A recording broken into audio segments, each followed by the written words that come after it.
अस्सलामुअलैकुम, welcome to health and happiness with doctor Barda Sikandar EFUM health forum, जहां रोज़ाना हम आपको मिलवाते हैं मुख्तलिफ हेल्थ प्रोफेशनल से। घर बैठे आपको बताते हैं बीमारियों और उनके सलूशन के बारे में। जैसा कि आप जानते हैं कि हमारे मुल्क में डायबिटीज़ की शरह बहुत ज़्यादा है। जहां डायबिटीज़ की बात होती है वहां एक चीज़ बहुत ज़्यादा निगलेक्ट की जाती है, गेस्टेशनल डायबिटीज़। तो आज इसी टॉपिक पे हमारे साथ डॉक्टर जोहा मौजूद हैं कि गेस्टेशनल डायबिटीज़ क्या है, इसकी क्या अलामात होती हैं, किस तरह हम इसको कंट्रोल कर सकते हैं। तो आइए जानते हैं। Welcome to the show doctor Zoha, कैसे हैं आप? फॉर हैविंग मी, मैं ठीक, आप सुनाएं। परफेक्ट। अच्छा डॉक्टर जोहा, सबसे पहले तो आप हमें बताएं कि गेस्टेशनल डायबिटीज़ है क्या? अच्छा, गेस्टेशनल डायबिटीज़ की जब हम बात कर रहे होते हैं तो इसमें हम गेस्टेशनल डायबिटीज़ उस डायबिटीज़ को कहते हैं जो मोस्टली प्रेगनेंसी के टाइम पे आ रही होती है हमारे पास, ठीक है, या उस टाइम पे डायग्नोज हो गई है, या प्रेगनेंसी में जो डायबिटीज़ है उसका आप कह लें कि ईजी नाम है गेस्टेशनल डायबिटीज़। अब इसमें ये है कि ये किन लोगों में हो रही होती है, तो हम ये देख लेते हैं कि ये किन लोगों में हो रही है। उसमें ये सबसे पहले ये आ जाता है कि हमारी एथनिसिटी।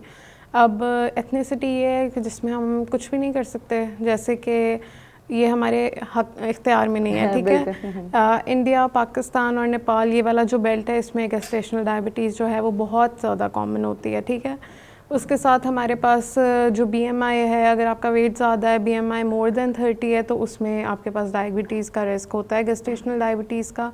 उसके साथ अगर आपकी प्रीवियस प्रेगनेंसी में गेस्टेशनल डायबिटीज़ थी तो इस में भी आपको गेस्टेशनल डायबिटीज़ हो सकती है। मतलब आप में चांसेस ज़्यादा हो जाते हैं। अगर आपके प्रीवियस बेबी का वेट 4.5 kg से ज़्यादा था तो भी आप रिस्क फैक्टर पे होते हो गेस्टेशनल डायबिटीज़ के।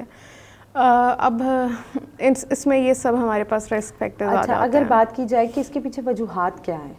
अच्छा, यही वजूहात में हम यही देख रहे होते हैं ना कि रिस्क फैक्टर्स क्या हैं। तो वो मैंने बताया, आपका वेट ज़्यादा होना, पहले से आपको डायबिटीज़ का प्री डायबिटिक होना तो आप डायबिटिक में कन्वर्ट हो जाओगे, या प्रीवियस प्रेगनेंसी में अगर आप डायबिटिक थे और फिर आप ठीक हो गए तो फिर आप में रिस्क फैक्टर ज़्यादा होता है। अगर बेबी का वेट ज़्यादा है तो ये सारी चीज़ें होती हैं। तो डॉक्टर जोहा, हम इसको किस तरह डायग्नोस कर सकते हैं? अच्छा, इसका डायग्नोसिस जो है वो हम 24 to 28 वीक ऑफ प्रेगनेंसी में कर रहे होते हैं इन दोज पेशेंट्स जिनमें हमें चेक करना है। और ये जो आप कह लें कि बेसलाइन इन्वेस्टिगेशन है, मैंने अभी जैसे बात की कि एथनिसिटी बहुत मैटर करती है, तो अगर आप मुझसे बात करें या मुझसे मशवरा लें तो मुझे लगता है ये सबको कराना चाहिए, ठीक है।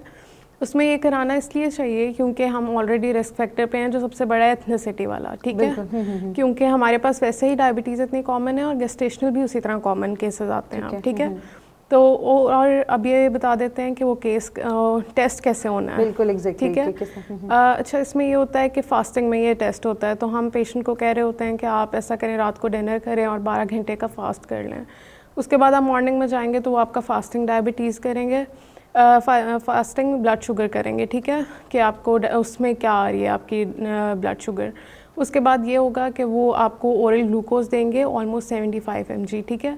और उसके बाद वो 1 to 2 आवर्स के डिफरेंट डिस्टेंस पे आपके 2 टेस्ट करेंगे कि वो जो ओरल ग्लूकोज उन्होंने आपको दिया उससे आपकी ब्लड शुगर पे क्या डिफरेंस आया या कितना फ़र्क पड़ा। और इस टेस्ट का नाम भी ओरल ग्लूकोज टॉलरेंस टेस्ट है, ठीक है। इसको हम OGTT के नाम से जानते हैं और ये लाजमी होना चाहिए, ठीक है। अगर डॉक्टर जोहा बात की जाए तो हम हमेशा कहते हैं कि prevention is better than cure. तो प्रेगनेंसी में ऐसी कौन से प्रिवेंटिव मेजर्स हैं जो प्रेग्नेंट वुमेंस को फॉलो करनी चाहिए ताकि वो गेस्टेशनल डायबिटीज़ से बच सकें? अच्छा, देखिए, कुछ चीज़ें होती हैं आप उनको कह लें कि कर सकते हैं कंट्रोल, कुछ नहीं कर सकते। जैसे कि अभी बात हुई एथनिसिटी, आप नहीं कंट्रोल कर सकते हैं। अगर आपको पहले गेस्टेशनल डायबिटीज़ थी तो उसमें आप थोड़ा बहुत ये कर सकते हो, आप वॉक कर लो, मेडिकेशन यूज़ नहीं, अगर आप वॉक कर रहे हो, डाइट कर रहे हो और फिज़िकली एक्टिव हो, पर उसके बावजूद भी हमारे पास बहुत ज़्यादा केसेस आते हैं जो लोग ओवरवेट भी नहीं हैं और कुछ भी नहीं है फिर भी गेस्टेशनल डायबिटीज़ हो रही होती है, ठीक है। अब मेन चीज़ ये आ जाती है कि अगर हो गई है, अगर आपका टेस्ट में डायबिटीज़ आ गई है तो आपने उसको कैसे कंट्रोल करना है। बिल्कुल, सबसे इम्पॉर्टेंट चीज़ ये है, तो हम उसमें स्टेप वाइज चलते हैं। सबसे पहले तो हम कहते हैं लाइफस्टाइल चेंज कर लें। आप अपनी डाइट कंट्रोल करें। डाइट में अब आपने क्या करना है, डाइट में आप कार्ब डेफिशिएंट डाइट पे जाएंगे, ठीक है। कार्ब्स यानी कार्बोहाइड्रेट्स। अब उसमें क्या क्या चीज़ें आ जाती हैं, चीनी, मैदा, ब्रेड, ये चीज़ें आपने कम कर देनी है। सॉफ्ट ड्रिंक्स आप नहीं लेंगे, ठीक है। उसके अलावा रोटी भी आप कम कर देंगे।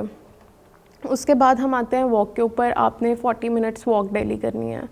अगर आपको कोई और कॉम्प्लिकेशन नहीं है तो आप लाजमी वॉक करें, ठीक है। जैसे कुछ फीमेल्स, कुछ 1% 2% को हम बेड रेस्ट कहते हैं, अगर वो इशू नहीं है तो आपने 40 मिनट्स डेली वॉक करनी है, अपने आप को फिजिकली एक्टिव रखना है। अगर इन 2 चीज़ों से कंट्रोल हो जाए वेल एंड गुड, अगर नहीं होती तो then you have to go to our doctor. पहले हम ओरल मेडिकेशन के ऊपर जा रहे होते हैं, ठीक है। और फिर इंसुलिन की भी ऑप्शन होती है जो कि आप टेपर ऑफ कर सकते हो आफ्टर प्रेगनेंसी, ठीक है। अब कुछ लोग होते हैं वो बहुत ज़्यादा इस चीज़ में स्ट्रेस आउट हो रहे होते हैं कि क्यों इंसुलिन ये वो। Insulin at that stage is life saving for you and your baby, ठीक है। उस टाइम पे आप इंसुलिन यूज़ कर लो, बाद में वो टेपर ऑफ हो जाती है, ठीक है, in cases that you need insulin. और फिर ये हमारे पास कंट्रोल होता है, और ये फिर मल्टी डिसिप्लिनरी टीम होती है, ठीक है। एक डॉक्टर उसको कंट्रोल नहीं कर रहा होता। गायनी की डॉक्टर, फिजिशियन आपके, या एंडोक्राइनोलॉजिस्ट और आपकी न्यूट्रिशनिस्ट, ये 3 लोग होते हैं जो उसको कंट्रोल करते हैं, मैनेज करते हैं, और ये टीम होना ज़रूरी है। डॉक्टर जुहा, अगर गेस्टेशनल डायबिटीज़ जो है अगर फीमेल्स उसे कंट्रोल नहीं करती तो फिर क्या कॉम्प्लिकेशंस जो हैं वो हो सकते हैं? अच्छा, कॉम्प्लिकेशन सबसे पहले तो फीमेल में ही शुरू हो जाती है, जो कि मदर हमारे पास आ रही होती है, आपके पास यूटीआई बहुत ज़्यादा आना शुरू होगा, रिकरेंट यूटीआई हो जाएगा, ठीक है। एक आप वैसे ही उस टाइम में आपका रिस्क ज़्यादा होता है यूटीआई का, और अगर डायबिटीज़ आपकी अनकंट्रोल्ड है तो उस टाइम पे आपका रिस्क फैक्टर बहुत बढ़ जाता है यूटीआई के लिए। That's not good for baby, ठीक है, क्योंकि हमें पता है कि सेम पैसेज ही होता है, ठीक है, ठीक है। और दूसरी चीज़ ये हो गई हमारे पास कि बेबी में क्या कॉम्प्लिकेशंस आ जाती हैं। बेबी में कॉम्प्लिकेशन जो आती है ना, वो ये होती है कि बेबी का वेट बहुत ज़्यादा हो जाता है। अब ये वाली जो कॉम्प्लिकेशन है, इसका फ़र्क दोनों पे पड़ेगा, माँ पे भी और बच्चे पे भी, क्योंकि ड्यूरिंग डिलीवरी आपकी डिफ़िकल्ट हो जाएगी, इंस्ट्रूमेंटल हो सकती है, हो सकता है it can convert into a C section. तो ये सब कुछ बहुत मुश्किल हो जाता है मैनेज करना उस टाइम पे। उसके बाद बच्चे के साथ ये हो रहा होता है कि बच्चे अक्सर आईसीयू में जा रहे होते हैं, जो अनकंट्रोल्ड डायबिटिक मदर्स होती हैं। उसकी रीज़न हमारे पास ये होती है कि आपकी जो मदर है वो हाइपरग्लाइसीमिक थी, और बेबी जो है उसके अंदर इंसुलिन प्रोड्यूस हो रही थी मदर के अकॉर्डिंगली, ठीक है। अब जब बेबी की बर्थ हो गई और उसके अपनी बॉडी में ग्लूकोज बनना शुरू हो गया, तो वो इंसुलिन ज़्यादा हो गई, तो वो बेबी एकदम से हाइपोग्लाइसीमिया में जाते हैं, दैट्स डेंजरस। और उसके साथ ब्रीदिंग प्रॉब्लम्स भी हमारे पास आ रहे होते हैं। तो ये सब कुछ हो रहा होता है बेबी के साथ, उसका वेट ज़्यादा होना भी इशू है, ब्रीदिंग प्रॉब्लम्स भी इशू हैं, हाइपोग्लाइसीमिया। तो इन सब को मैनेज आप करना चाहते हैं तो आपने अपनी डायबिटीज़ को कंट्रोल करना है, अगर आपको गेस्टेशनल डायबिटीज़ है तो। Okay. Doctor Zuha EFUM health forum से हमारे साथ मौजूद थी। गेस्टेशनल डायबिटीज़ जो है वो बहुत कॉमनली जो है वो देखी जाती है, तो अगर आप भी इस तरह का कोई मसला फेस कर रहे हैं तो आपको चाहिए फ़ौरी तौर पे अपने करीबी डॉक्टर को रजू करें, और घर बैठे हमारे EFUM हेल्थ फोरम पर मौजूद डॉक्टर्स को भी कंसल्ट कर सकते हैं। अगर आपका इस टॉपिक से मुतल्लिक़ कोई भी सवाल है तो आप कॉमेंट सेक्शन में हमसे पूछ सकते हैं। Don't forget to subscribe our channel. मिलते हैं एक नए एपिसोड के साथ। अल्लाह हाफ़िज़।